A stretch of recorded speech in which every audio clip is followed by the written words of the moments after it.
Tudo bem? Me escutam? Sim, perfeitamente. Boa noite. Boa noite, Alberto. Boa noite a todos.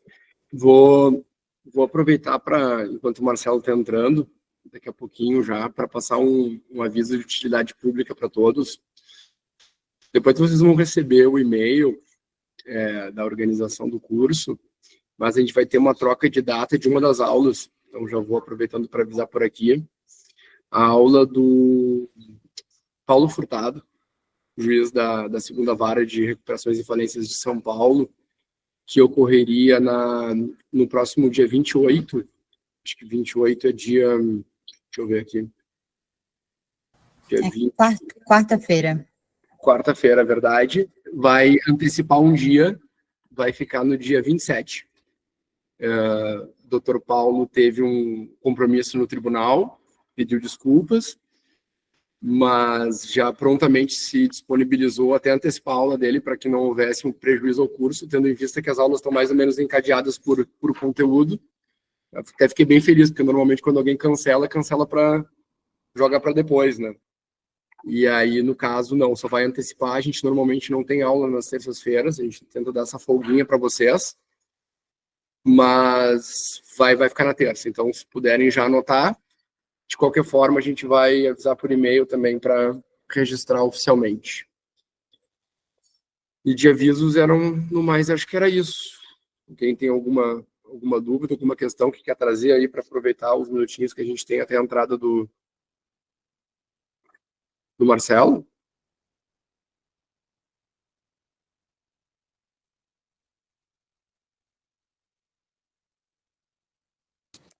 Boa noite. Oi, Ana. Oi, eu tenho uma dúvida. Os certificados, eles estão disponíveis em que área do site?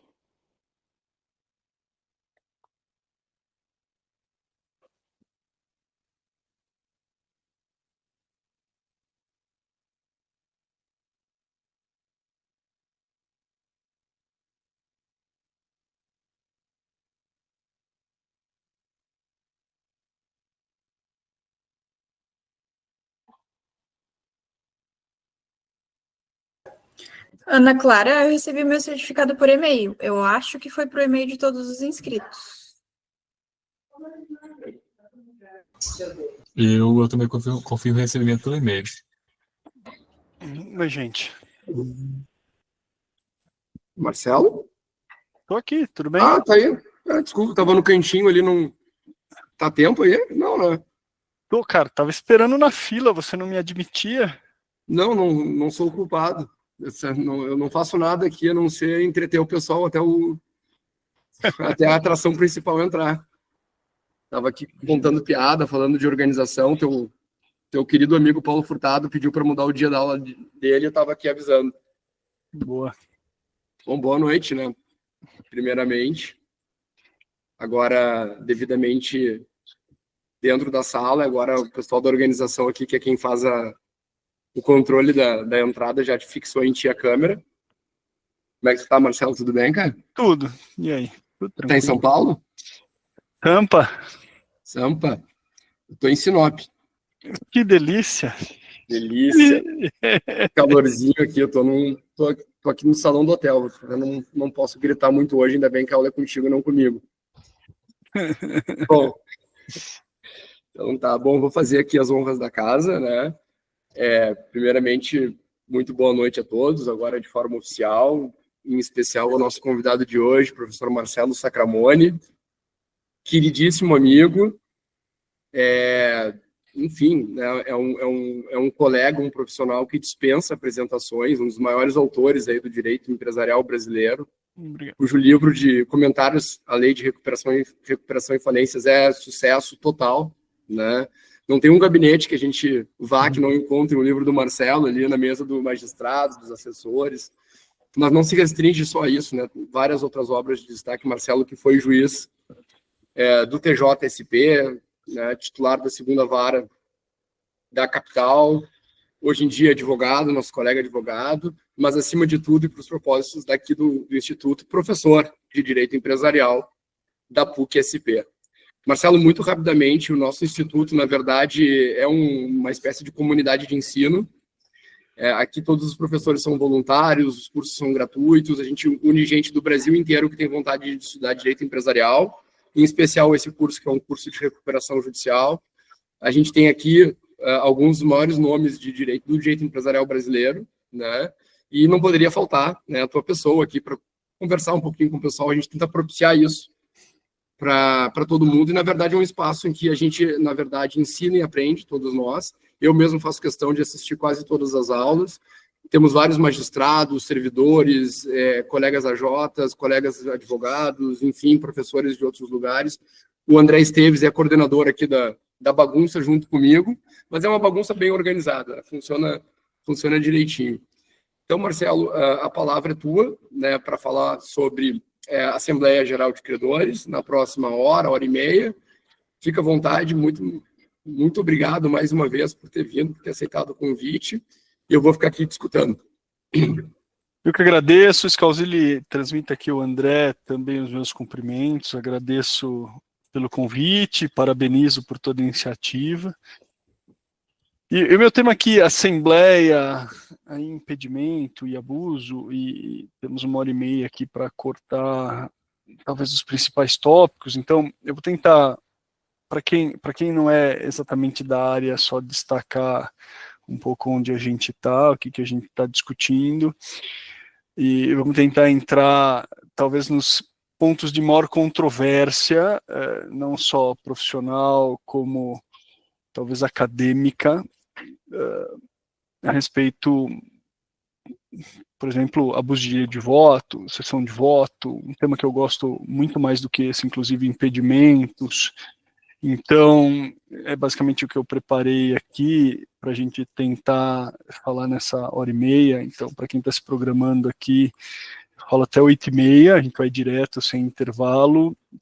Esses slides aqui, eu recortei os meus slides parâmetros aqui, então os parâmetros que eu uso geralmente para aulas tanto de assembleia, mas eu posso transmitir tanto esse aqui quanto uma versão talvez um pouquinho mais detalhada até.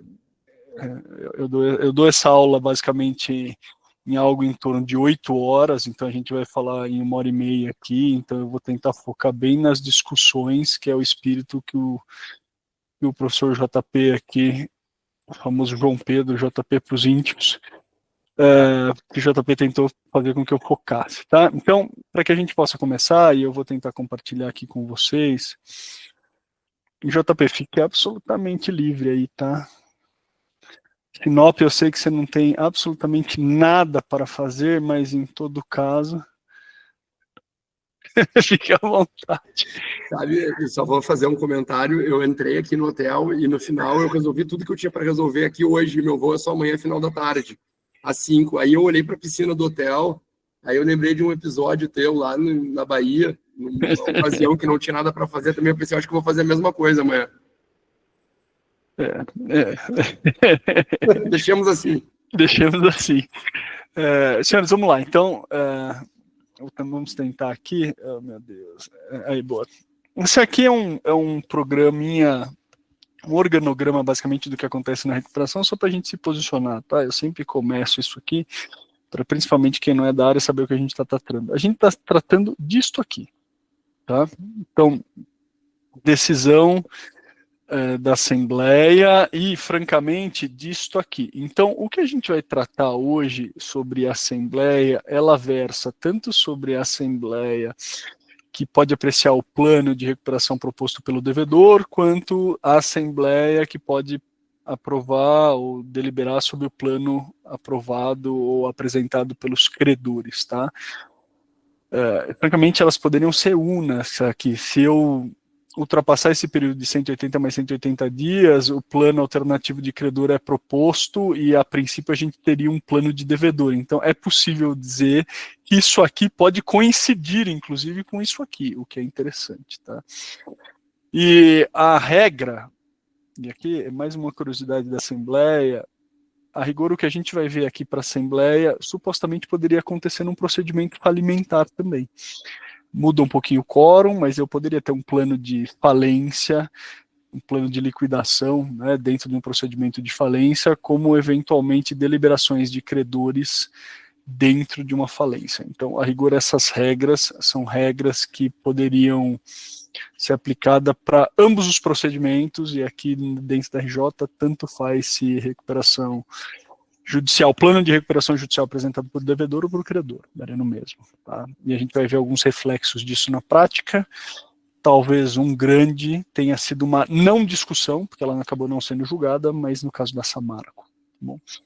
Então, para que a gente possa iniciar e entrarmos propriamente nisso, no conceito de assembleia, a assembleia só existe se o plano que foi apresentado com a lista do artigo 7º, parágrafo 2º, que é a lista de credores do administrador judicial, o que vier depois, né, tanto o edital do artigo 53 quanto a lista do artigo 7º, parágrafo 2º, elas vão iniciar o prazo de 30 dias para apresentação, termo técnico aqui, oposição de uma objeção.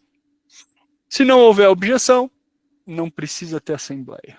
Por quê? Houve uma concordância tácita dos credores em relação àquela proposta, que é o plano de recuperação judicial aqui apresentado. Isso acontece em 4% dos casos apenas. Em 96% dos casos, a assembleia acontece. Pô, Marcelo, então se ela acontece em 96% dos casos, eu não vou nem opor a minha objeção. Senhores, isso aqui é um erro. E por que isso? Porque na prática isso não está na lei, não está em lugar nenhum, mas a jurisprudência tem entendido possível desistir da objeção. Então, por um incentivo de terceiros, geralmente uma compra de crédito aqui, aquele credor que se opôs poderia voltar atrás na sua objeção. Né? Ou ele acordou naquele dia e falou, por quê? Vou perdoar o devedor, coitadinho, cara bonito, vou abrir mão da objeção que anteriormente eu fiz. Obviamente, isso na prática se chama cessão de crédito mediante compra, e isso é legítimo, desde que não seja feito pelo próprio devedor aqui. Então, por conta disso, que as objeções, como elas podem ser levantadas, eu sugiro que todo mundo faça aqui, mas ninguém vai ler, ninguém vai julgar, ninguém vai apreciar essa objeção. Ela vai permitir simplesmente uma assembleia geral de credores. Só serve para isso. Então, você escrever 25 páginas sobre nulidades de cláusula é exatamente a mesma coisa do que um parágrafo dizendo chama a assembleia aí porque eu não concordo com esse plano. Ponto. Pô, Marcelo, mas não deveria o juiz apreciar ilegalidades de cláusula, não só do plano, como do aditamento antes da Assembleia? Poxa, me parece óbvio. Inclusive foi para isso que o administrador judicial tem que apresentar o seu parecer, né, o seu laudo sobre o plano assim que ele é apresentado, mas não há previsão sobre os aditamentos, antes da Assembleia, supostamente para que o juiz apreciasse a negociação não ocorresse em face de uma ilegalidade. Na prática, isso não tem acontecido. Essas apreciações sobre cláusulas e validades têm sido feitas após a Assembleia e não antes. Tá? Mas vale a briga, sem dúvida, é um ponto. Okay? Dito isso, prazo de 30, e por favor, me interrompa a qualquer momento, tá? Fiquem absolutamente à vontade para isso, tá? Oposto à objeção, essa assembleia vai ser convocada supostamente num prazo que não deve exceder 150 dias no deferimento do processamento da RJ, mas que também vem sendo muito pouco cumprido, porque afinal não existe sanção ao descumprimento desse prazo. Então, por conta disso, esse prazo é absolutamente ignorado em relação à Assembleia. E aí talvez tenha um ponto importante aqui. O plano do devedor pode ser alterado em qualquer momento antes da Assembleia e inclusive nela. E antes da gente entrar na Assembleia, começou a jurisprudência propriamente a questionar se esse aditamento, que pode ser feito durante a própria Assembleia, né, desde que haja aqui expressa concordância do devedor, quem faz a alteração é o próprio devedor, outros podem simplesmente sugerir, né? A lei só faz uma restrição, que essa alteração não diminua os direitos exclusivamente dos credores ausentes. Tá? Então, fora isso, eu poderia fazer a alteração que eu quisesse. Há alguns precedentes aqui de São Paulo, um específico do professor, antigo corregedor, presidente, professor Manuel Pereira Calças, dizendo que essas alterações às vésperas da Assembleia não poderiam ser alterações significativas. O que significa? Eu não posso alterar substancialmente o plano sem que houvesse um prazo hábil para que os credores pudessem pensar sobre ele e comparecer ou não à Assembleia. Tá? Mas são precedentes ainda isolados, de modo que há simplesmente uma discussão, mas não propriamente uma tendência ou algo mais forte do que isso. Tá? São questionamentos, e me parece que faz todo sentido. Eu posso alterar o plano, inclusive nela, mas se eu alterar do 8 ao 80, um plano de recuperação, e seria para isso que haveria editais de convocação aqui da Assembleia com 15 dias de antecedência, faz algum sentido, me parece pela própria lei, que houvesse uma reabertura desse prazo para convocação, porque os credores não se prepararam, ou não tiveram condição de avaliar efetivamente uma alteração substancial. Tá? Mas, dito isso, jurisprudência não tem protegido isso no melhor dos sentidos. Tá? Então vamos lá. A Assembleia, para a gente entrar em quórums, a Assembleia, ela vai, primeiro, não publica mais nada em jornal de grande circulação, acabou isso, custo desnecessário, você pode ler o Valor agora, ou o Estadão, normalmente aqui, sem ter que pular milhares de páginas de convocação, absolutamente inúteis, que ninguém sabia. Hoje essa publicação é feita simplesmente no Diário de Justiça, eletrônico, e na página do administrador judicial, que vai ser indicada já por ocasião da sua ou nomeação ou do primeiro edital que publica o deferimento do processamento da RJ.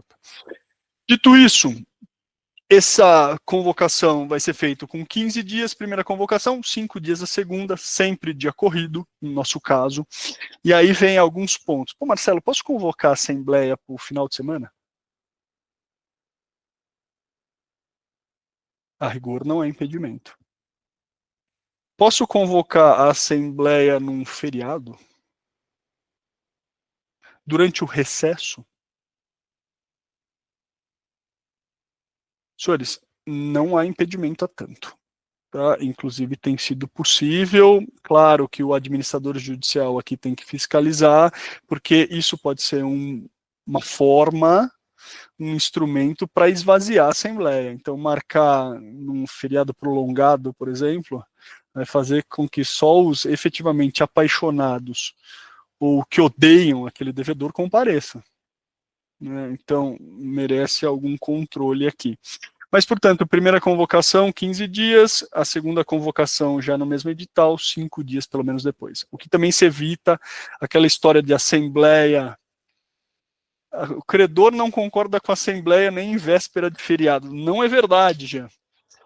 Os dados mostram que 90% das recuperações judiciais são efetivamente aprovadas, o que significa que o credor concorda em 90% dos casos. E o que nos gera a seguinte pergunta: por que o credor concorda com um plano absolutamente horroroso em 90% dos casos? E aí talvez a resposta seja porque a alternativa que é falir é pior do que isso. Agora tem planos alternativos, talvez a gente tenha criado uma terceira possibilidade aqui e esses dados comecem a melhorar. Só o tempo dirá, tá bom? Mas 90% desses planos são aprovados, o que é questionável. Por que é questionável? Porque só 25% das empresas conseguem superar os 2 anos de fiscalização. Poxa, você faz o próprio plano com uma baita de uma carência, sabendo que vai estar fiscalização durante esses 2 anos. Então você bota uma obrigação desse tamanhico que vai vencer durante esse período e ainda assim você não consegue cumprir? E aí vem a grande pergunta: será que esse credor erra ao aprovar 90% desses planos de recuperação? Ou ele está com um incentivo inadequado a tanto? São várias perguntas aqui. Mas vamos lá. O que importa para a gente? Primeira convocação com 15 dias, segunda convocação 5 dias depois. E o quórum para avaliar se ela vai se instalar ou não é chamado de quórum de instalação. Aqui um detalhe, tá? Quórum de instalação não é a mesma coisa que quórum de deliberação. Aqui é só para ela ocorrer, ela iniciar.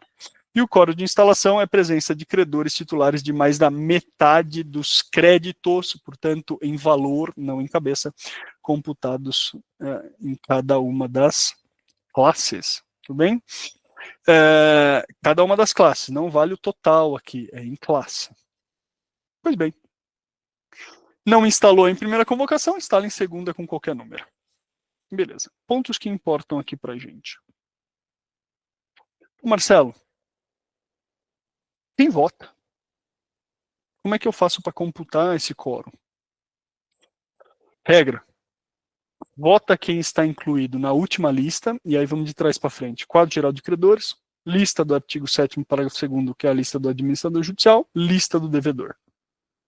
Mais impugnações tempestivas julgadas até então. Pô, Marcelo, mas a minha era uma retardatária. Se a sua habilitação era retardatária, a menos que você seja crédito trabalhista, mesmo que ela tenha sido incluída, você é penalizado pela lei e por conta disso você não vota. Não é computado no quórum. Ah, mas eu quero ir na assembleia e encher o saco do meu devedor. Pode? Pode. Você tem voz, mas não tem voto. Da mesma forma que tem voz, os credores que não tiveram uma condição alterada pelo plano, credor que não está submetido ao plano porque é um credor extraconcursal, mas não vai ser computado no quórum e não vai ter voto. Pois bem, diante de todos esses credores, qual vai ser a regra de votação?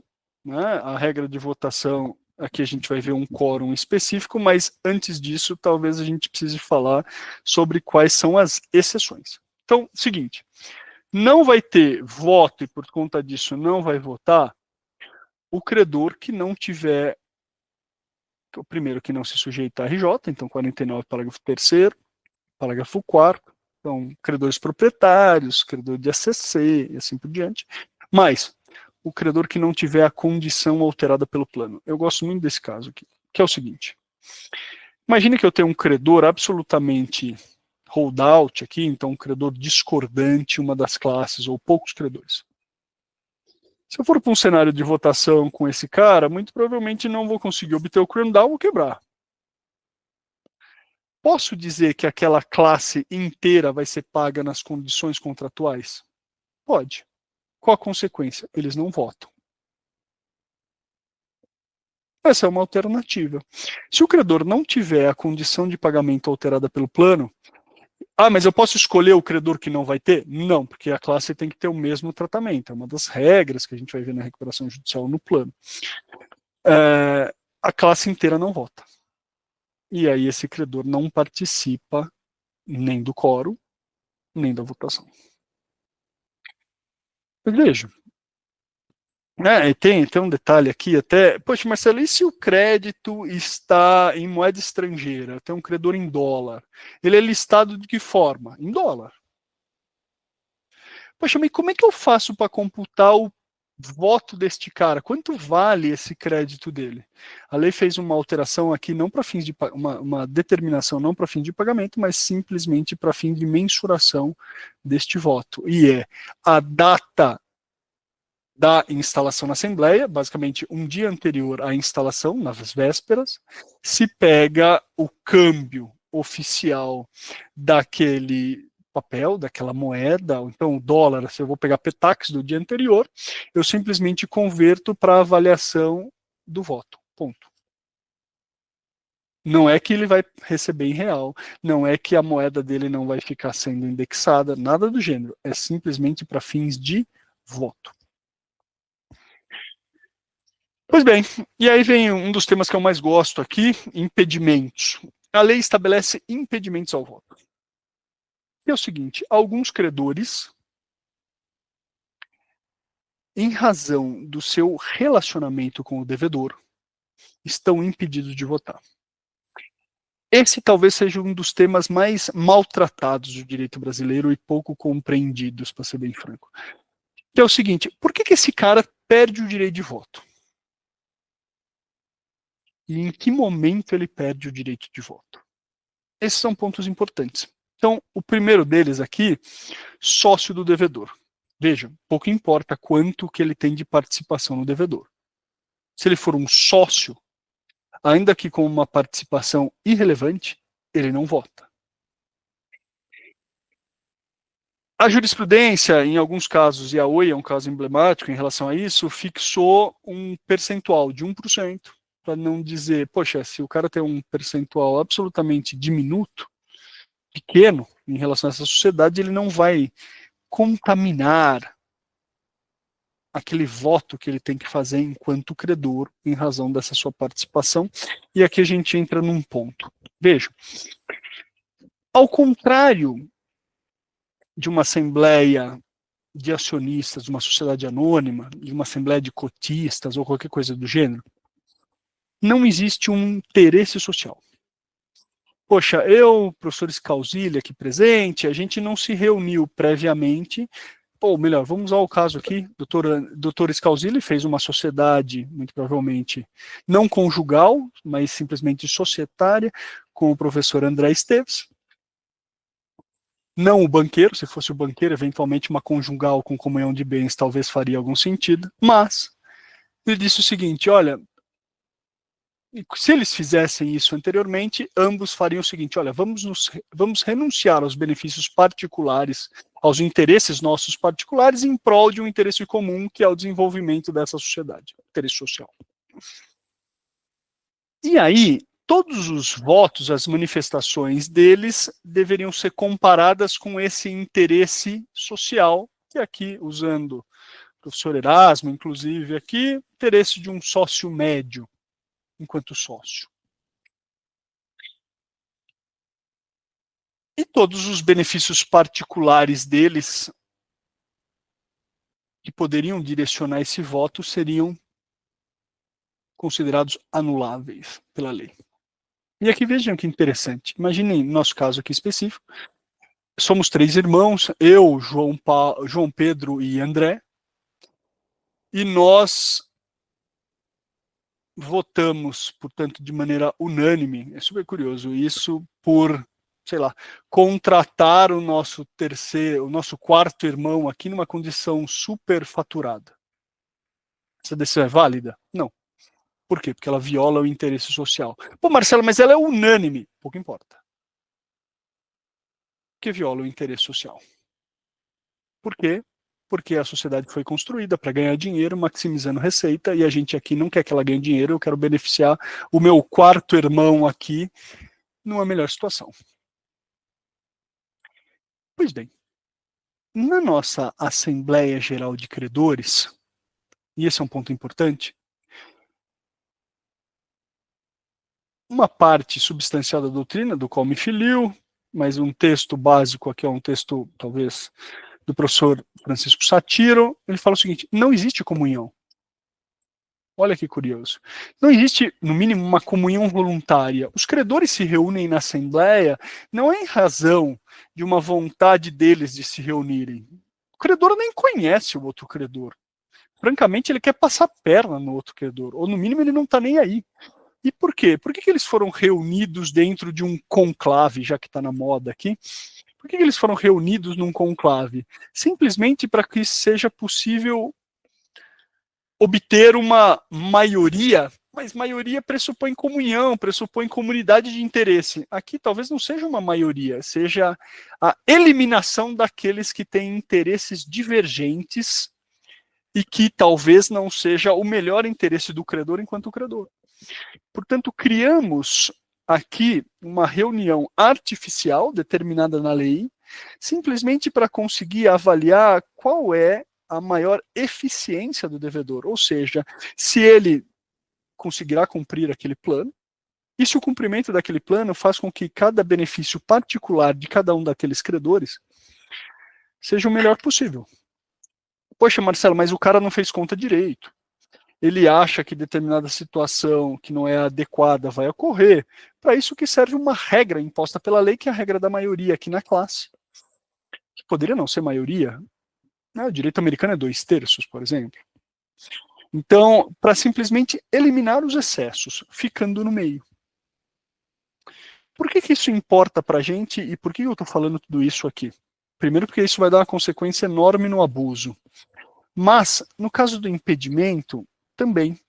Porque, vejam, ao contrário dos acionistas, que têm um interesse comum social a comparar, na Assembleia Geral de Credores não existe. Portanto, como é que eu sei que um credor votou, já que ele tem mais do que uma posição enquanto credor e uma posição enquanto sócio do devedor, como é que eu sei que ele votou no melhor interesse enquanto credor e não enquanto sócio? O voto não é justificado na nossa Lei 11.101. Para que houvesse a eliminação e se conseguisse chegar ao meio termo, justamente se cortou as pessoas que têm duas posições. Para que prevalecesse simplesmente aquela que tem uma única posição enquanto credor, porque ela vai tentar maximizar individualmente esta posição. Portanto, a lei pressupôs aqui o egoísmo e a maximização da riqueza individual. E é por isso que aqueles relacionados ao próprio devedor são cortados desse direito. Então, o sócio do devedor está impedido. Coligada, controladora e controlada, ou aquele credor que tenha um sócio com participação superior a 10% do capital do devedor, ou o contrário, em que o devedor ou algum de seus sócios tenha 10% do capital. Para cortar justamente essa preponderância de um interesse que pode não ser só enquanto credor. E agora vejam só, mesmo as pessoas relacionadas por sangue ou afinidade, portanto, consanguíneo ou afim, colateral, aqui o irmão, do devedor, do administrador, do controlador ou de qualquer administrador, né, conselho consultivo, conselho administrativo, conselho fiscal, desta sociedade, ou as sociedades em que essas pessoas tenham essas funções, todos ficam impedidos de votar. E aqui tem alguns pontos importantes com relação a isso. Qual o momento em que eu meço o impedimento? E aqui a pergunta. Eventualmente eu sou casado com o Dr. João Pedro aqui. O mundo moderno é assim. Já não criam-se mais essas distinções. E aí, por conta disso, eu sou o devedor, o Dr. João Pedro aqui é o nosso credor. E aí, para resolver eventualmente dois problemas, eu divorcio um dia antes do meu pedido de recuperação. O Dr. João Pedro pode votar aí na minha assembleia. Ele contraiu o crédito enquanto era casado, mas separou um dia antes do pedido. Ou um dia antes da instalação da assembleia. Qual é o momento em que se mede o impedimento?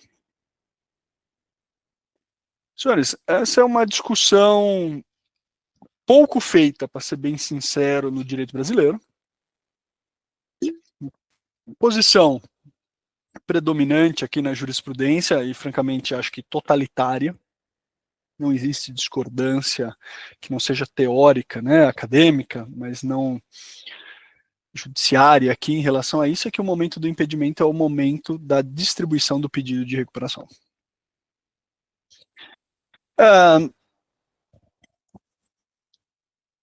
E alguns pontos em relação a isso, e talvez um ponto importante, né, que seria o seguinte, porque isso vai dar uma consequência na cessão de crédito, tá? Mas por que eu considero o pedido de recuperação judicial como marco? Porque entende-se, e acho que está correto, que o voto é um poder processual e não decorrente do crédito.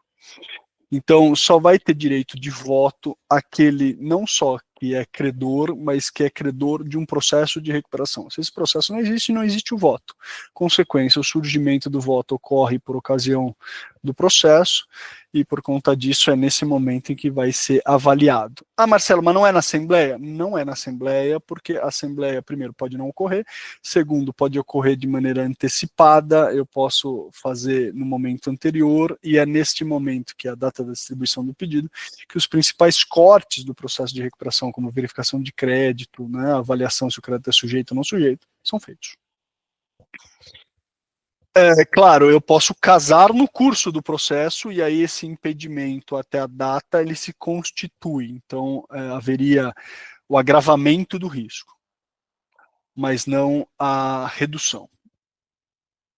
O que significa que se eu divorciar antes do pedido, mesmo que eu tenha contraído o crédito anteriormente, não há mais um impedimento.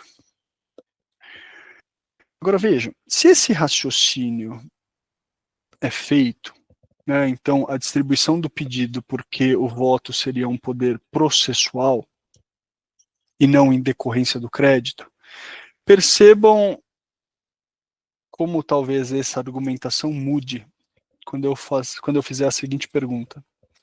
O Toris Causili aqui é o nosso credor, meu cônjuge credor, e aí no curso da recuperação judicial ele cede o crédito para o Jean. Pergunta, Jean vota? Senhores, posição absolutamente majoritária, diria também tranquila da jurisprudência. Jean também está impedido. Com vários precedentes em relação a isso. E por que isso? Porque se entende que Toris Causili não poderia ceder mais do que tem. Ele não tinha o direito de voto, razão pela qual, quando ele faz a cessão do crédito dele, ele manda um direito que ele não tem, então, portanto, Jean não votaria.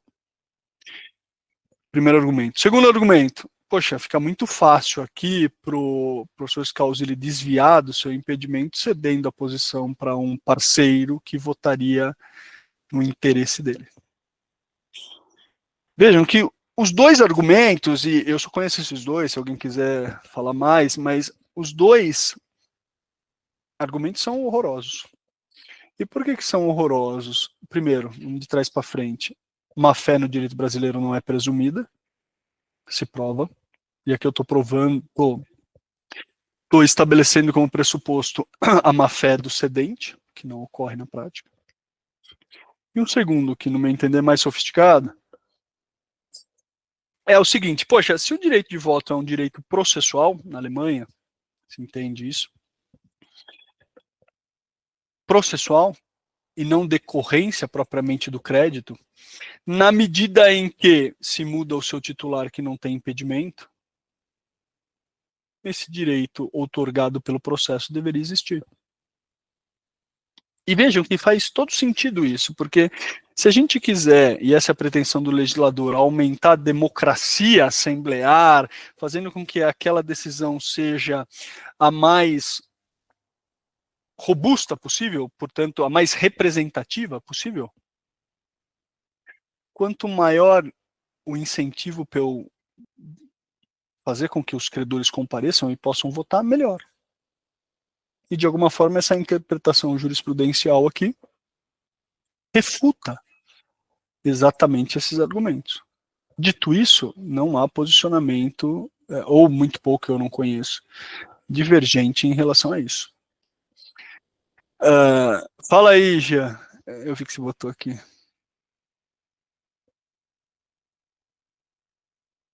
O Jean consegue falar aí? Me mandou no chat. Boa noite. Boa noite. Coloquei, na verdade, que me parece que não haveria, né, uma alteração em relação ao direito a voto, porque, por exemplo, com a cessão do crédito, não se tem alteração da classe, por exemplo. E aí Correto. a gente poderia discutir também aquele credor que aderiu à cláusula de credor parceiro, por exemplo. Caso houvesse uma cessão posterior, ele teria direito a essas condições acordadas, por exemplo? Bom, aí já teria ocorrido uma opção, eventualmente, e aquela opção o seguiria, né? Aí estaria vinculada ao crédito. O voto é diferente, me parece. né? Uma está vinculada diretamente ao crédito, que foi o optante. A outra do impedimento, me parece que não, é ligado ao voto, que é uma decorrência. Claro, eu não posso ter crédito sem voto, mas não é o crédito que a princípio dá esse poder, é o processo que ali estabelece, né? Tanto que se o plano não estabelecer a alteração, mesmo você sendo credor, o processo não lhe dá esse direito de votar. Então, agora, já que estamos falando de cessão, veja que curioso, cedeu o crédito, e estou abordando aqui o seu ponto, Jean. Eu sou um credor trabalhista, cedi o meu crédito para 25 pessoas aqui. Essas 25 somadas viram 25 cabeças, ou são uma cabeça só conforme o cedente? Podia ser o contrário. Todos nós aqui cedemos o crédito ao Dr. João Pedro. João Pedro, quando vota, ele vota por 70 pessoas aqui, ou ele vota como uma cabeça só? Pensando aqui que todos somos trabalhistas, né? Me parece que não pode haver uma multiplicação dos pães dos credores, né? Sob pena de abuso. E uma unificação? Pode? Acredito que não. Pois é, a lei, simplesmente, artigo 83, estabelece que o crédito trabalhista, se houver a sua cessão, mantém a sua natureza, né?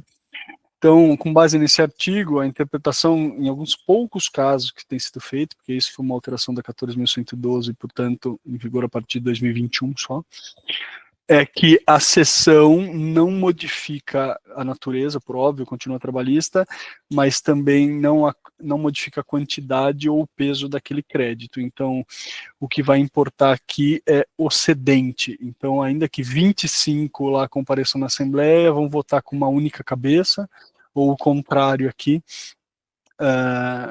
uma pessoa vai votar como 25 cabeças na Assembleia. O que, de alguma forma, é interessante. Okay? Mas vamos lá. Quórum de votação. Aqui precisamos falar ainda antes disso, até se a Assembleia se instalar, ela é una, tá? O que significa isso? Significa que, a partir do momento da sua instalação, ainda que ela seja suspensa múltiplas vezes, ela é considerada uma só. O que significa que quem não estiver no momento da instalação não entra mais. Pouco importa se ela for adiada, suspensa para outros dias depois dela ser instalada. Pouco importa se seu crédito surgiu com o julgamento de uma impugnação, tempestiva inclusive, e você a partir daí poderia votar. Pouco importa. Ah, mas era substancial, alteraria todo o quórum. Não importa.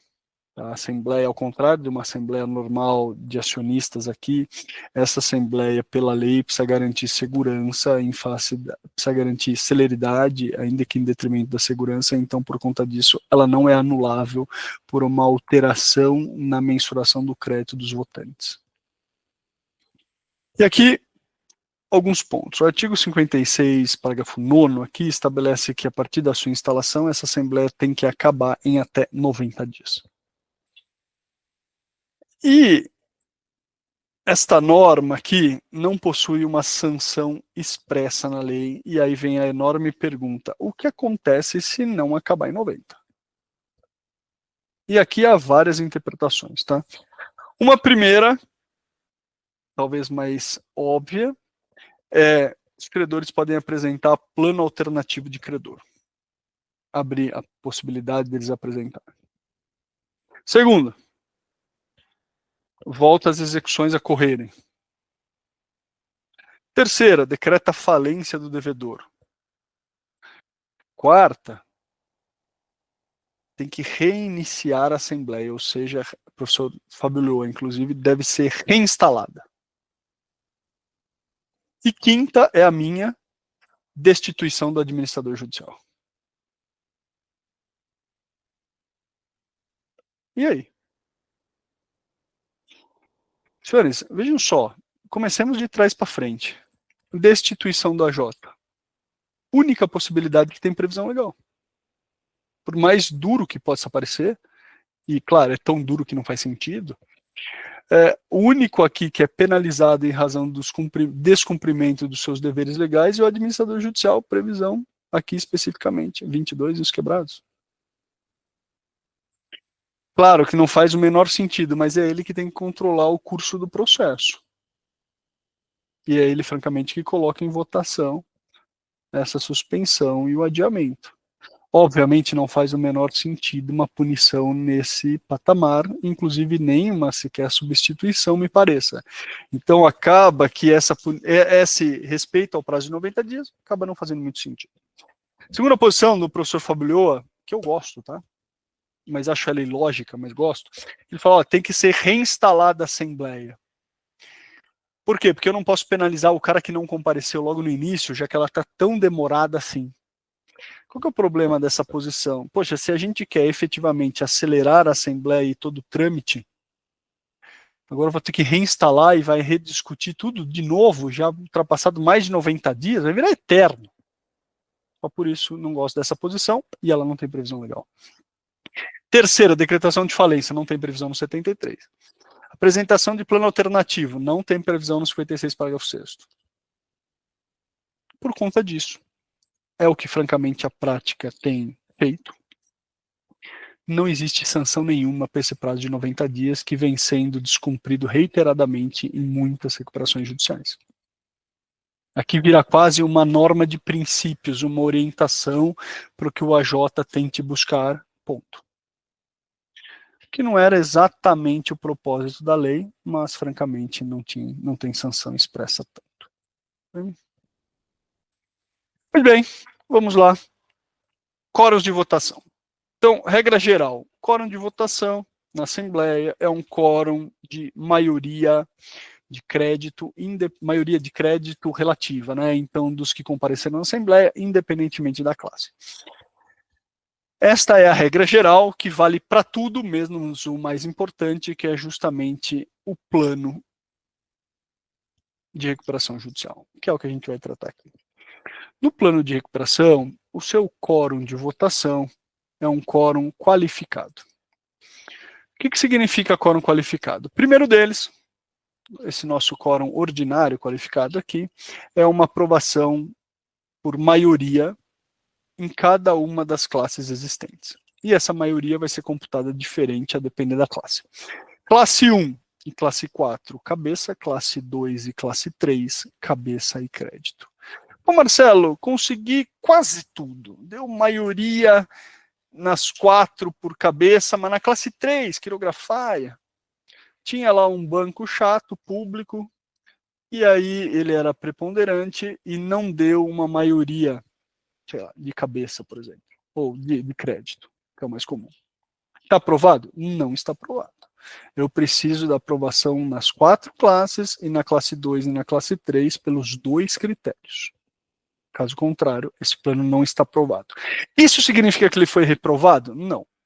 No direito brasileiro, existe a possibilidade aqui de um quórum alternativo, que não é, na verdade, uma possibilidade, é uma obrigação ao juiz de conferir, chamado popularmente de cram down. E vem do cram down the throat, que a tradução é goela abaixo. Por quê? Porque isso tem previsão no direito americano, mas não é uma previsão nada próxima disso aqui. Mas por quê? Porque no direito americano, uma aprovação de uma única classe em detrimento das outras 100, porque lá as classes são voluntárias, permitiria esse cram down sob a discricionariedade do juiz, desde que alguns parâmetros, alguns testes estivessem presentes. Aqui no direito brasileiro nada disso existe, é um quórum estabelecido pela lei, portanto não é uma faculdade. E esse quórum, norma cogente, tem 4 regras. Primeira regra, voto favorável da maioria dos credores, independentemente da classe. Segunda regra, reprovação de uma única classe. Nesta classe, com reprovação, 1/3 de aprovação dos credores, cabeça e crédito, ou só cabeça, a depender da classe. E na quarta regra, que é nesta classe, que precisa ter pelo menos 1/3, eu não posso ter subclasses. Essa é a regra. E aí o juiz tem que aplicar. Pô, Marcelo, mas na prática, o STJ e os tribunais têm dado alguma flexibilização. É verdade. Por quê? E aí a gente precisa entender E eu até, na versão anterior do livro, até 2024, eu tive até que criar algo que eu não gostei, mas que eu acho inevitável. E vamos lá ouvir o Scalzilli a respeito disso, que é o seguinte. Olha só. E quando eu tenho um holdout? O que é o holdout? É o credor discordante, que vota contra para extrair posição. Não é abuso. O cara está tentando maximizar a própria receita aqui. Tem abuso aqui. Estou querendo ganhar mais. Posso fazer isso? Posso. Ah, mas é em detrimento do resto. Dane-se. Pouco importa. Pode? Pode. Sempre pode. O credor pode tutelar e tem a obrigação de tutelar o interesse particular, desde que enquanto credor. Mas, na classe 2, garantia real, por exemplo, eu tenho um único credor que vota contra. O voto é abusivo? Nada de abusivo aqui. Ele quis majorar a própria posição. E aí não dá 1/3. E o que fazer? Pois bem, a jurisprudência, a partir menos da doutrina, para ser bem franco, tá? Mas começou a avaliar o seguinte: poxa, se essa regra foi feita para justamente excluir quase esse poder de veto deste credor, faz sentido flexibilizar um dos requisitos aqui, que é justamente esta aprovação de 1/3, caso ela seja impossível. E aí a jurisprudência começou a dizer, poxa, já que eu tenho um credor único dentro dessa classe aqui, vou flexibilizar esse requisito de aprovação desse 1/3. Com base nisso. E olha que cura. Fala aí, Suzy Maria. Ah, eu falo sobre procuração, poder, não problema nenhum. Você quer me colocar no conflito, Suzy Maria, mas tudo bem, chegaremos a ele aqui. Mas falemos primeiro, tá claro para mim, tá tudo bem, lidemos com isso, mas eu falo, me dá um segundo. Falo do conflito aqui, mas vejam só, aqui é um ponto importante, a gente usa o Scalzilli aí para isso também, para a gente discutir, que é sempre importante ouvir. Agora, vejam só, com base nisso, então, da flexibilização deste terceiro requisito, para ser bem específico, o devedor pode dizer o seguinte, poxa, já que este cara que é um holdout vai me encher o saco, ao invés de oferecer, sei lá, 50%, 60% para ele, eu ofereço 1%. Já que na flexibilização de quórum, a jurisprudência ter permitido, desde que ele seja credor único da classe e tenha votado contra, eu flexibilizo um dos requisitos para permitir que o plano seja aprovado por maioria, mesmo sem a concordância dele naquela classe. Poxa, vamos dar 1% só para esse cara e esse 1% numa parcela bullet daqui 55 anos com base num lucro gerado. O juiz pode flexibilizar? E aí eu vou te dizer, então, o juiz vai começar a olhar a viabilidade econômica do plano, comparando cláusula. O deságio piora, 99, 90 é ótimo até. Olha que posição horrorosa. E aqui nos leva ao seguinte ponto. Nessa situação absolutamente excepcional em que haveria flexibilização, o juiz talvez tenha que apreciar se o plano não é abusivo ao dar um tratamento diferenciado para um credor dentro desta classe.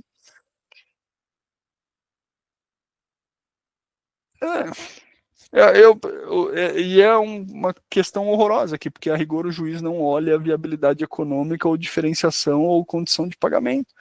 Mas aqui nesse caso específico, ele vai ter que considerar se não houve um tratamento injusto daquele credor a justificar a superação do seu voto, que não é abusivo. Não gosto da solução dada, francamente, mas não enxergo outra tanto. Scalzilli, quer se manifestar sobre isso, hein? Não muito, porque a resposta que eu tenho para dar não é muito melhor. Só que normalmente a flexibilização ali, né, do requisito do cram-down pela anulação do voto, ele vem um pouquinho mais colorido, né? Ele vem com abuso. O cara recusou né, não negociou, a cláusula não era assim tão extorsiva, o cara gritou na Assembleia que disse que queria mais que o devedor se dane, nem já ficou registrado também no caso do Rio de Janeiro. Então, né, a nuance é um Então, mas vamos ficar no acadêmico. E aqui, sem má fé do credor, que não concordou, má fé do devedor que virou e falou, então você vai discordar de mim? Então, meu amigo, já que eu tenho que te dragar, vamos pro tudo ou nada, te pago 0. No final do dia, a gente está dando um poder para o juiz analisar se o discrimine entre as classes é bom ou ruim. Ruim, né? ruim. Acho ruim. Acho ruim. Mas não vejo outra solução. Okay? Já enfrentou como juiz? Cara, já de flexibilização, não essa de olhar a discriminação, tá? Mas Conta aí pra gente como é que era o colorido dessa questão. O credor era um credor único de uma determinada classe e votou contra o plano porque ele não concordava. Ponto. Só. O tratamento a rigor não era diferente entre as classes e eu flexibilizei o requisito, tá? Dizendo que, no caso, era para evitar o holdout. Mas aí eu pergunto, poxa, mas diante dessa circunstância e como a jurisprudência começou depois a flexibilizar, por que não usar isso como uma estratégia e falar, você vai votar favorável? Você vai votar contrário a isso? Então muda o seu plano e vou meter aqui 90%, 99% de desconto. Aí tem que olhar o comportamento do devedor também, né? Então, não, sem dúvida, mas eu começo a olhar o discrimine entre as classes, né? E aí o juiz está verificando legalidade não, está verificando o mérito do plano. É que daí, nesse caso do 1% é flagrante a má-fé, né? O problema é quando for um pouquinho pior. Então, isso. Entendeu? Difícil. Mas não tem uma resposta boa para dar. Então, não tem uma resposta boa para dar, exato. O nosso critério estático, sem esses testes, né? Então, diferenciação entre credores com condição particular dentro da classe, não tratamento, né? Prioridade de classes do direito americano, então não tratamento à classe de baixo pior do que da classe de cima, ou antes que ela receba integralmente, coisas do gênero, acaba gerando, claro, tem segurança, fica um negócio mais quadrado, mas te gera alguma rigidez, né? Pois bem, mas isso é o cram-down. O juiz não tem discricionalidade para conceder, o juiz tem vinculação ao quórum, ainda que isso possa gerar alguns problemas, tá? O juiz, aqui nesse ponto, não verifica a viabilidade econômica, não verifica a eficiência do devedor. Esse é um papel que foi atribuído para a lei exclusivamente aos credores. Sofre críticas, a Sheila, por exemplo, na tese, a professora Sheila Cerezetti, sustenta no livro dela, que francamente é uma consequência do posicionamento do orientador dela, do institucionalismo integracionista, e ela sustenta que outros interessados, né, como por exemplo, comunidade, deveriam também poder exercer esse direito de voto, que não exclusivamente o credor com claim, né? Mas foi a opção que o direito brasileiro deu. Uma opção pecuniária e dando esse poder de voto a pessoas que teriam interesse, me parece, mais diretamente afetados pela eficiência ou não do devedor. Pois bem, dentro desse ponto, e aqui atendendo a professora Suzy Maria aqui, que é o seguinte, o credor ele pode votar por si, né, ele próprio, e aí, listado nas listas presentes, ele comparece à Assembleia e exerce a sua posição de voto. Como é possível fazer isso mediante representação? E aí, vamos dar alguns passos atrás. Então, para o credor ser representado nessa assembleia, por quem quer que seja, ele precisa comunicar ao administrador judicial que tem, primeiro, procuração a tanto, e mais, onde está esta procuração no processo, e essa comunicação, para não tumultuar a assembleia, tem que ser feito em, no máximo, né, ou pelo menos no mínimo, né, de trás para frente isso, 24 horas antes da assembleia. E ele tem que comunicar, mesmo que ele tenha feito no processo, onde está as folhas do processo em que isso foi feito, se ele não fez naquele ato. Essa procuração não basta que seja uma procuração judicial, né, uma procuração adjudícia, ele precisa ter uma procuração com poderes expressos de voto, que extrapola, portanto, a condição de advogado. Marcelo, Vai lá. para transigir não vale? Acho que não. Não vale? Acho que não. Minha posição, acho que não. Porque me parece que poderes para transigir não é a mesma coisa que poder para votar e expressar a opinião daquilo. Mas entendi seu ponto, que transigir no final do dia é mais, que é, por exemplo, dar quitação e ainda mais alterar aquele crédito a ser recebido. E a pergunta, eu mesmo não vou elogiar minha pergunta, né? Vou dizer só que ela é válida, porque, na verdade, a gente verifica muito com credores trabalhistas, o advogado, né, que representa o trabalhador apressa em assembleia com procuração com poderes para transigir e jura de pé junto que aquilo é válido e vai brigar com a J depois dizendo que é. Mesmo assim, eu acho que não. Porque eu acho que precisa ter, já que o poder de transigir é específico, mas o de voto também o é, e ele não está compreendido dentro dos termos gerais, razão pela qual me parece que o votar não está dentro do transigir, mas consigo entender a posição de quem acha que está. Eu só acho que precisa ser específico. É isso mesmo, obrigada, tá? Geralmente acontece essa questão mesmo da transigência, né, em relação às procurações. Por quê? Não está em lugar nenhum, pelo menos, não encontrei ainda, em relação ao voto, né? Mas a gente exige, porque eu vejo, assim, que estão representando terceiros, e realmente vai, por exemplo, a maioria das assembleias, elas têm alterações dos planos. Então, se não tiver ali naquele ato, principalmente alguns planos recentes, produtores rurais e qualquer outro que tiver mais recente, naquele ato da Assembleia, eles alteram, substituem. Okay, né? Deixa eu te interromper um minuto, mas no seu caso é uma procuração ad judícia, ou ad negócia? Geralmente ad judícia. Então, aí, eu acho que tem uma diferenciação aí, porque eu me inclino à posição do Scalzilli que se houver poder de transigir, se eu tiver uma procuração ad negócia. Se eu tiver uma procuração, porque eu posso exercer todo e qualquer papel que extrapola a minha condição de advogado. Se eu tenho uma procuração ad judícia, eu estou limitado às funções do advogado com poderes expressos indicando além dela. Transigir, beleza. E eu estava falando da judícia mesmo, não da negócio. E, então, inclusive, com procuração dada no processo trabalhista, né? Ok. Eu acho que a judícia é mais restritiva nesse ponto, porque extrapola a função do advogado, então me parece que não.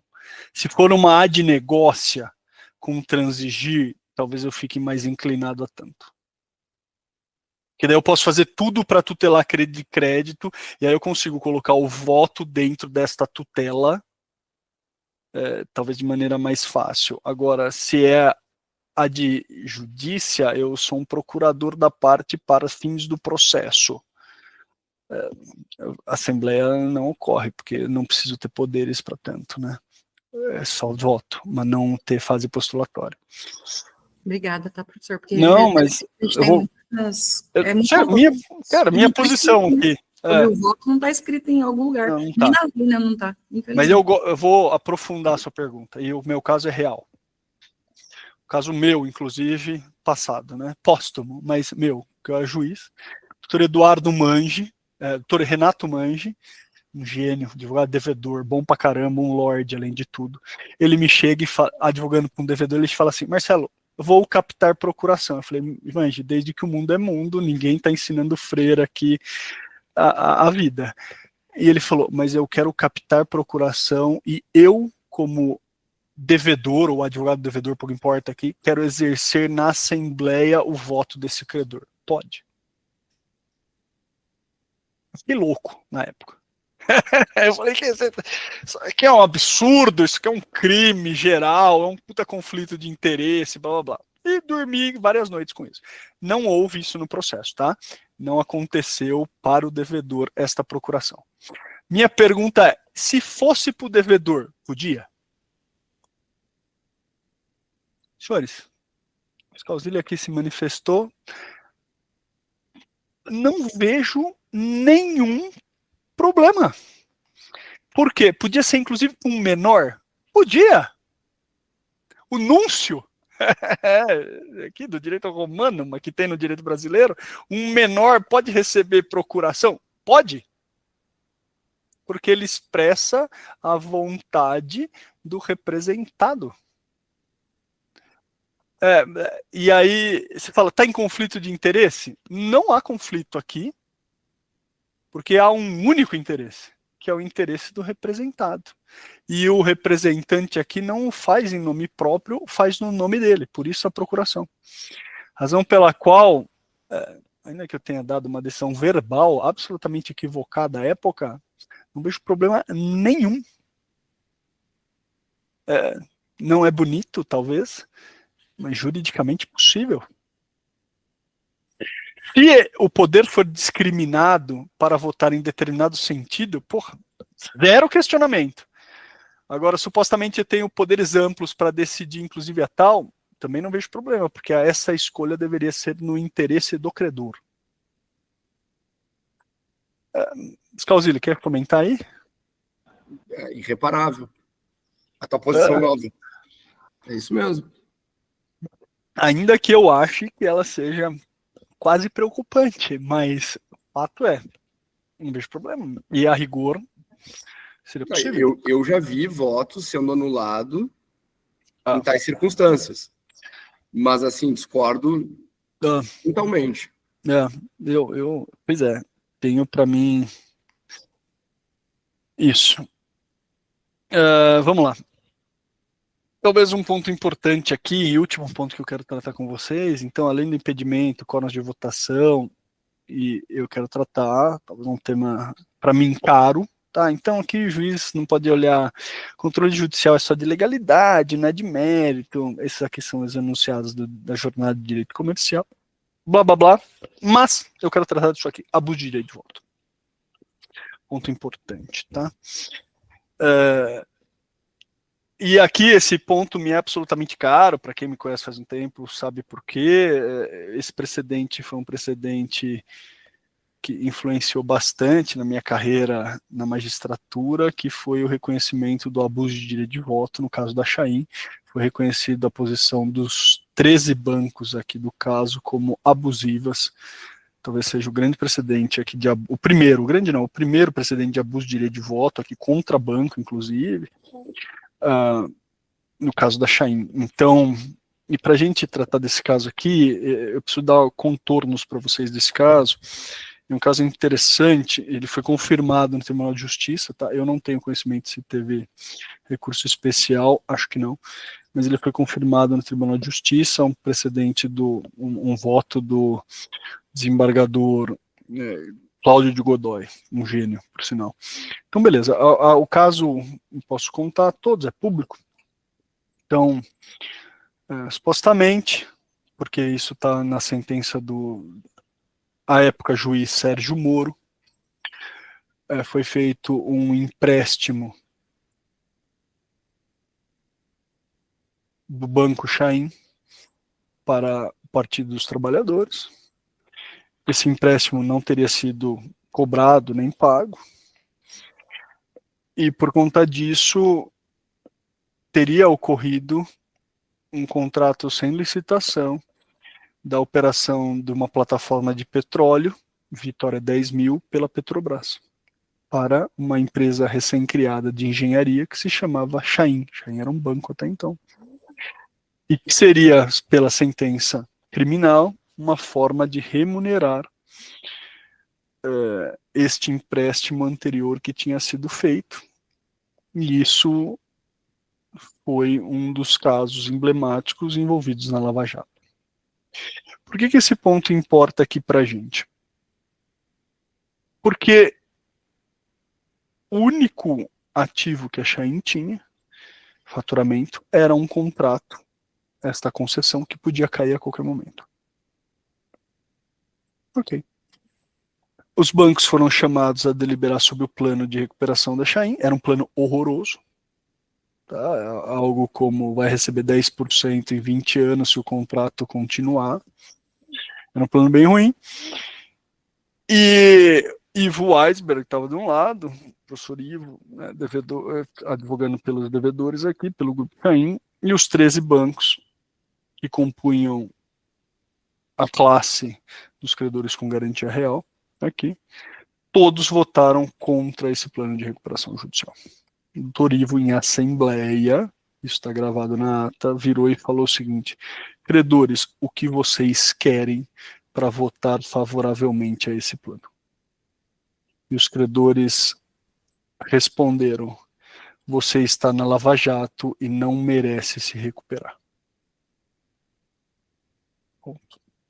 Esse contrato foi feito sob corrupção, é a base que vocês têm, né, a fonte de recuperação, e você está na Lava Jato, no olho do furacão, algo do gênero assim. E aí foi feito o questionamento judicial, que é: o voto dos 13 bancos é abusivo e deve ser considerado nulo. Pois bem. Senhores, não havia o 39, parágrafo 6º, mas havia um correlato, que era o artigo 187 do Código Civil, que versava que é considerado ato ilícito, falta um T ali, titular do direito que, ao exercê-lo, excedeu manifestamente os limites impostos pelo seu fim social e econômico, pela boa-fé e os bons costumes. Era o que existia à época. Para trazer, talvez, uma interpretação mais pontual, mais específica, o 39, parágrafo 6º da lei, alterado pela 14.112, estabeleceu que o voto será exercido pelo credor no seu interesse, no seu juízo de conveniência, e vai ser reconhecido como nulo por abusividade somente quando for manifestamente exercido para obter vantagem ilícita para si ou para outra. E aí vem a enorme pergunta: o voto dos bancos, porque o devedor estava na Lava Jato, é um voto nulo? E na época houve uma enorme controvérsia sobre isso, e hoje existe, né, essa controvérsia de novo sobre o 39, parágrafo 6º, que é: qual é o limite disso? O que é vantagem manifestamente ilícita para si ou para outra? Senhores, várias interpretações aqui. A interpretação hoje preponderante sobre esse dispositivo é que a interpretação que deve ser dada é que o voto manifestamente abusivo é um voto manifestado pelo credor não na sua posição de credor, mas com base em qualquer outra posição que não seja de recuperação do próprio crédito. Porque, veja, o credor pode errar. E é lícito que o faça. Eu posso fazer conta errada, ou seja, eu acho que na falência eu vou receber mais do que na recuperação e vice-versa. Posso errar? Posso. Posso votar contra o plano? Óbvio que posso. Posso votar favorável? Claro que posso. É a minha conveniência. E, portanto, qual é o abuso? Eu ocupar-me deste voto para fazer qualquer coisa que não seja tentar recuperar o meu crédito. Essa é a grande marca aqui.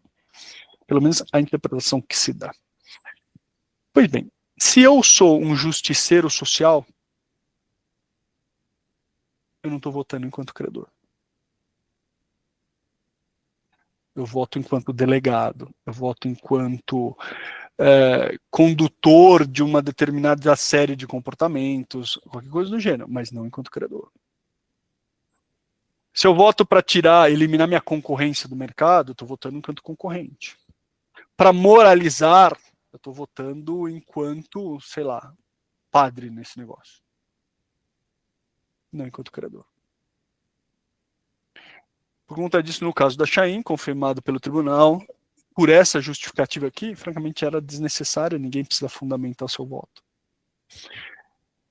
O voto deles foi considerado abusivo e confirmado pelo tribunal sobre a fundamentação de que os credores não votaram enquanto credores e indicativos em relação a tanto, e o Tribunal de Justiça, até coloquei aqui em algum lugar isso, foi que os credores se recusavam a negociar, expressamente disseram que pouco importa o que seria oferecido, o que significaria que, portanto, eles não estavam preocupados com o recebimento propriamente dito. E segundo, a decisão era economicamente irracional. Por quê? Porque na falência o contrato cairia de toda forma, na recuperação era alguma coisa. Então eles optaram por uma solução que economicamente resultava para eles em menos dinheiro no bolso, a princípio.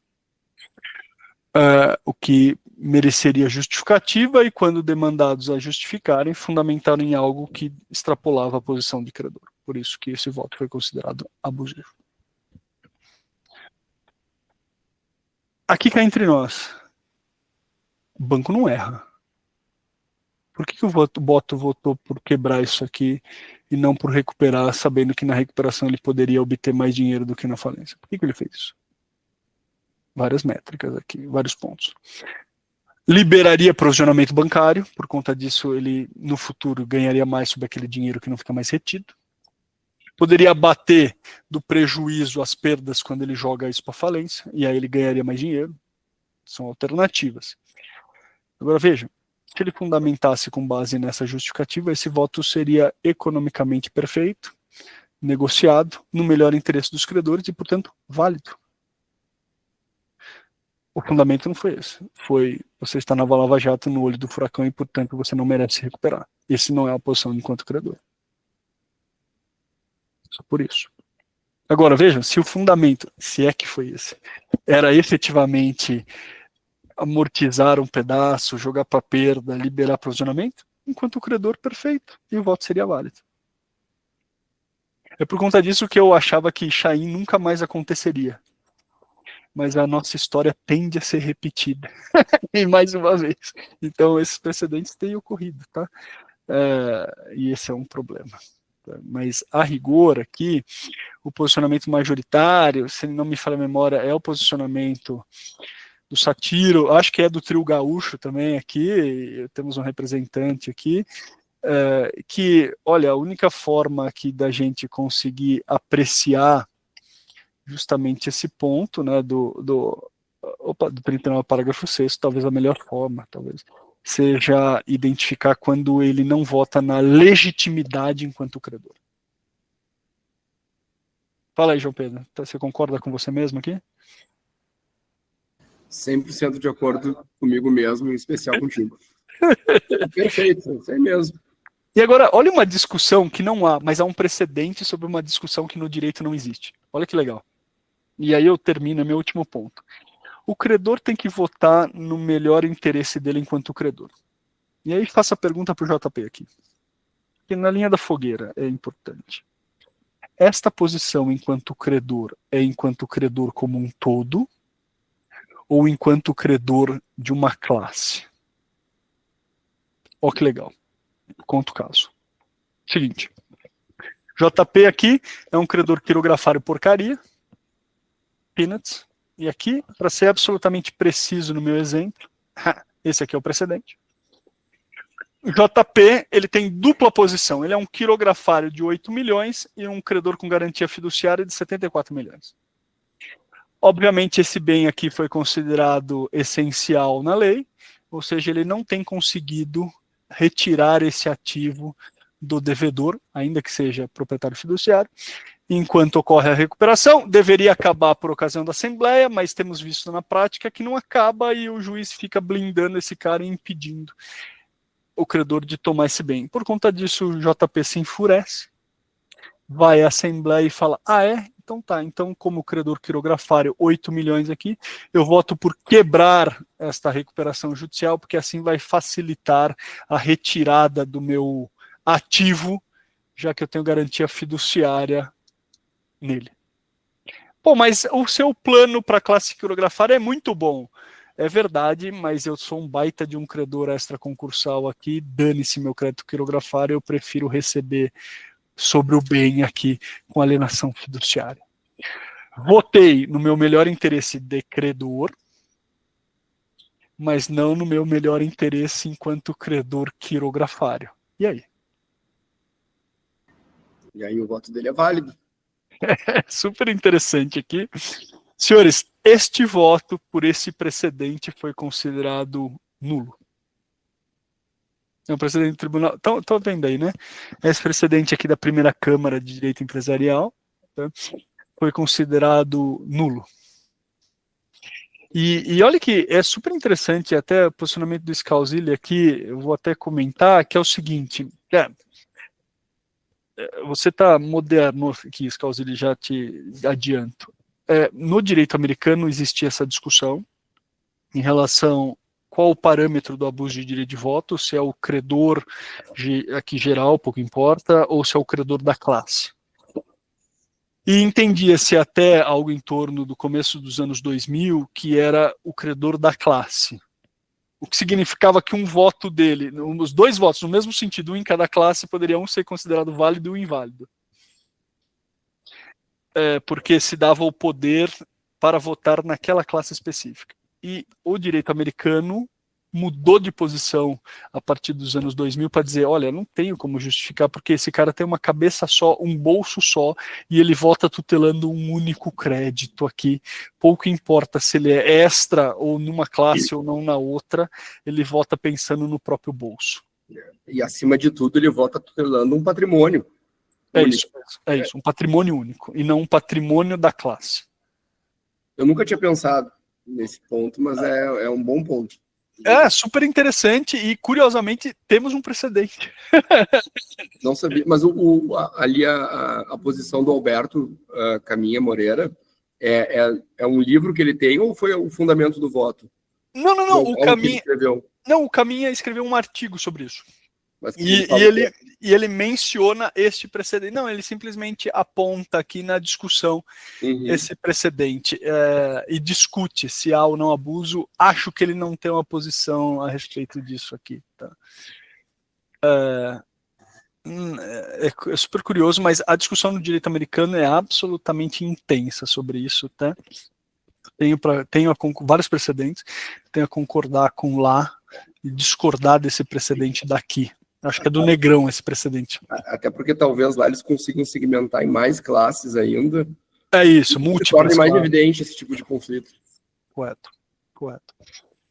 Mas eu acho que esses são os principais pontos aqui para a gente iniciar, ou para a gente ter alguma noção em relação à recuperação, assembleia e votos, e principalmente discutir talvez os grandes gargalos aqui nesse procedimento. Eu agradeço aí a paciência, a atenção, deferência, referência de todo mundo e devolvo a palavra ao professor João Pedro aqui. Olha, Marcelo, assim, acho que eu digo por todos aqui, excelente, né? Aula boa é aquela aula que faz o cara pensar e sobretudo, sair com mais dúvidas do que quando a gente entrou. E fico feliz, né, de ter acertado algumas posições, pelo menos estava mais ou menos de acordo contigo. Então, mas a gente sempre fala aqui nas aulas do Instituto, acho que o Pablo levantou a mão, ele já passa a palavra para ele, mas que não a gente não fala da boca para fora que a gente está aqui para ensinar e aprender. De verdade, a gente aprende bastante, né? Então, eu faço questão, eu assisto quase todas as aulas, tomo nota, vou discutindo com o pessoal do escritório aqui na paralela. E muito obrigado, Marcelo, foi demais. Mas eu vou passar a palavra para o Pablo, que quer fazer uma pergunta. Perfeito. Boa noite, pessoal. Professor Marcelo, uma dúvida. Hoje é muito comum a negociação de voto entre devedoras e credoras. E, em alguns casos, existe a formalização dessa intenção de voto. E numa hipótese de efetivamente ter sido formalizado um voto numa determinada situação. E no ato da Assembleia, esse voto não ter ocorrido, né, ter sido um voto contrário. Não, tá bom. Isso caracterizaria efetivamente um poder do abuso de voto? Aí eu acho que a gente sai pelo contrato aqui, errado de mandato, mas pela regulação da procuração aqui, que é o descumprimento do exercício do poder num determinado sentido ou no interesse faz com que aquele voto seja anulado em razão do descumprimento dos interesses do representante, do representado aqui. Então, você não sai pela 11.101, mas você sai pelo Código Civil aqui, como que prevê a anulação da manifestação de vontade do representante. Pois é, mas é que no caso não seria efetivamente um representante, mas sim uma negociação feita entre devedor e credor, né, na qual o credor, por uma determinada condição que foi construída a nível de plano, estipulou-se um voto a favor. E por uma determinada situação econômica, um lapso temporal que transcorreu a mais, uma conta que não fechou, ele acaba revendo esse posicionamento. Entendi. Tá bom. Entende? Bom, pela lei aqui, supostamente o voto seria absolutamente válido, porque ele não tem obrigação de seguir a tanto, me parece. Mas haveria, talvez... Deixa eu suspender a Paula aqui, peraí, só um segundo. Mas haveria, supostamente, aqui um direito de ressarcimento em razão de um contrato entre eles que foi descumprido, um bilateral que foi descumprido. Acho que o voto você não anula, porque não existe aqui um acordo de acionista, por exemplo, a regular com os mesmos efeitos, mas você vai ter simplesmente um descumprimento contratual gerando uma indenização. Mesmo que efetivamente essa indenização ou esse voto implique na quebra ou na não aprovação do plano, então... Vai aumentar o grau de ressarcimento aqui, mas não impactar na Assembleia. Perfeito. Muito obrigado. Imagina. Maravilha. Acho que mais alguém? Eu tenho uma questão relativa à subclasse e o quórum de votação na Assembleia. Ultimamente tem sido muito comum se inserir no plano a cláusula do credor colaborador, parceiro, que geralmente tem condições bem melhores, principalmente em relação ao deságio e à dilatação dos prazos de pagamento. E acaba que esse credor geralmente é escolhido a partir da Assembleia instalada, né? Porque ele vai ter o voto, vai ser importante por cabeça, por crédito. E acaba que esse credor, que, por exemplo, terá 20% de deságio, acaba deliberando sobre o outro credor que não vai se enquadrar com o parceiro, que vai ter um deságio de 80, de 90, e vai acabar que a vontade dele vai derramar no outro, né? Sendo que eles não têm condições parecidas, não me parece que há uma disparidade aqui de credores da mesma classe, algo meio injusto, assim, para o credor que não foi beneficiado pela cláusula de credor parceiro. Eu acho que tem alguns pontos aqui. O primeiro é qual é o tratamento da subclasse, então, e aqui eu tenho uma posição que a subclasse tem que ter um tratamento absolutamente restritivo aqui, então o 67 parágrafo único tem que ser só para novos fornecimentos ou novas entregas depois da recuperação, então subclasse aqui só vale para o cara que efetivamente fizer e desde que seja razoável. Esse é o primeiro ponto. Por que isso? Porque se eu sou muito mais restritivo no primeiro ponto, eu sou menos restritivo no segundo, que eu falo que eu acho que a lei fez uma opção aqui e deu que a classe, pouco importa se ela tem subclasse, ela vota como classe aqui, então não existiria coleta de votos separados no direito brasileiro. O que eu tenho que fazer, portanto, é restringir na subclasse, que é diferente, por exemplo, da posição da Sheila aqui. Então a Sheila acha que na subclasse a posição dela é mais ampla, eu posso criar a subclasse porque eu quiser, beleza, estamos junto aqui, direito americano, mas não brasileiro, no meu entender. Mas daí ela restringe e fala, você pode fazer o que você quiser, mas aí o voto deveria ser computado em separado para cada uma das subclasses. Eu acho que também não tem essa regulação aqui, que eu estaria de acordo também, zero problema, desde que eu faça por estipulação legal que não há. Mas acho que é essa diferenciação. Aí, respondendo a sua pergunta, esse tratamento diferenciado não deveria ocorrer, acho que é o principal cancro aqui da recuperação judicial no país. Isso não é sequer controlado, inclusive, pelos administradores judiciais e muito menos pelo juiz.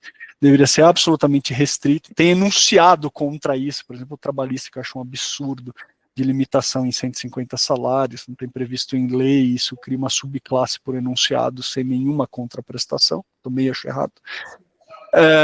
Então, deveria ter uma restrição. Agora, com relação ao voto, é o quórum que a gente tem, sinto muito. Tá errado, mas 2 erros não fazem um acerto. Né? Fala aí.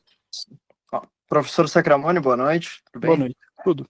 2 questões muito breves. Lá no começo da aula, tu mencionaste aquela questão sobre o controle prévio de legalidade, a própria questão do AJ ter de formular um parecer prévio sobre o plano, e até mencionaste que seria algo que talvez devesse ser realizado com mais frequência.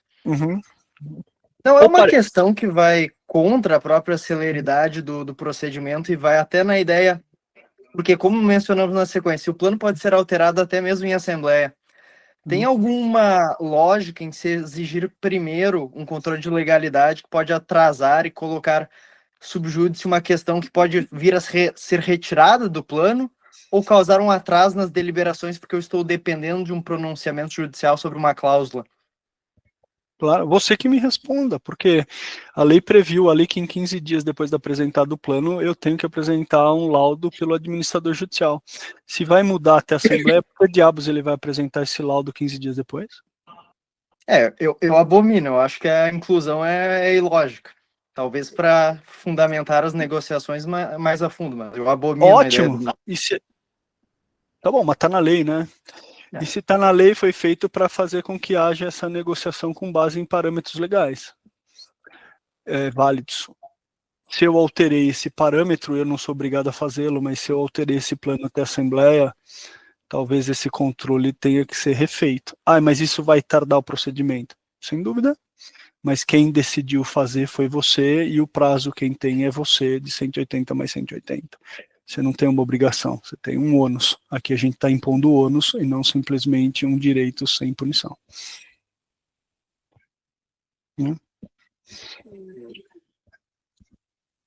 Isso. Então, pessoal, eu acho que a gente vai respeitar aqui o direito inalienável do Marcelo Montar, né, e de todos nós. Hoje é quinta, né? Hoje é quinta. Mas hoje é dia do quê? Do barzinho? É dia. É dia do barzinho, né? Então o direito inalienável dá ao barzinho. E vamos respeitá-lo. Você virou um mote lá desde a primeira edição do curso. A gente brincava com isso. Não passar muito do horário para deixar o pessoal jantar, e em especial o professor. Marcelão, cara, obrigado por tudo, pela aula excelente, pelo carinho, enfim, por dividir teu tempo conosco. É um verdadeiro privilégio. Obrigado, cara. Seja sempre bem-vindo aqui. Valeu, gente. Obrigado, e é sempre um prazer. E eu brinco sempre que, inclusive, brigar significa como é que eu falo? Se ouvir, refutar, pensar sobre e criar um argumento contrário. Então, briguei muito sobre o tema, de repente a gente consegue obter soluções melhores. Isso aí. Valeu, gente. Abraço. Tchau.